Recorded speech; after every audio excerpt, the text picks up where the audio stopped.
This is the most important Roman Catholic church in the entire world, the centerpiece of the micronation state Vatican City, St. Peter's Basilica. Let's take a tour inside. In 1506, Pope Julius wanted to replace the old decrepit basilica that dated back all the way to 333 AD. Well, he hired Donato Bramante to build the beautiful dome basilica. He would not see the end of its construction. For the next 150 years, there would be multiple architects, scandals, and secrets until its completion. The first sight you see upon approaching is the warm embrace of St. Peter's Square. These colonnades were designed by Gian Lorenzo Bernini, the superstar sculptor of the Baroque era. He believed that while architecture can be grand, it should be according to human proportions. Not too tall, not too monumental. Just right enough in order to inspire awe. Now, if you stand right at that spot in front of the Egyptian obelisk, you can see all these columns in perfect alignment. But as you're walking around, it feels like you're walking through a forest of columns. Right now, it's barred off, but trust me on this one. But as we look towards the facade of the basilica, we see two clocks that weren't originally supposed to be here. They were supposed to be two massive bell towers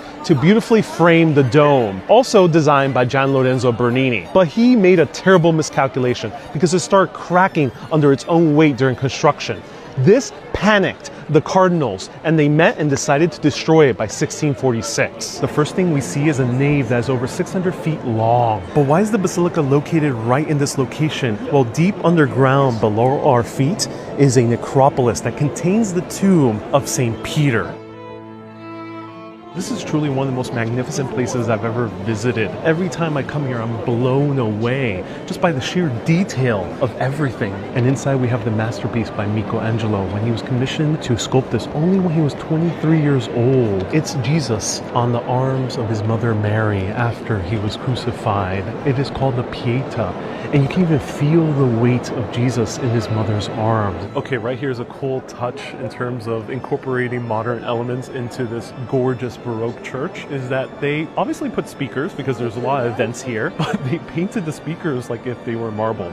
Genius. Then you'll see the dome, which is designed by Michelangelo, standing at 447 feet high. That is 47 stories tall, which is crazy for the 1500s. And right underneath the dome, we have a canopy by the name of the baldacchino. It may look small, and that's because it's in comparison to the dome, but it's actually 9 stories tall. And it was designed by Gian Lorenzo Bernini, but he had help from the renowned architect Francesco Borromini.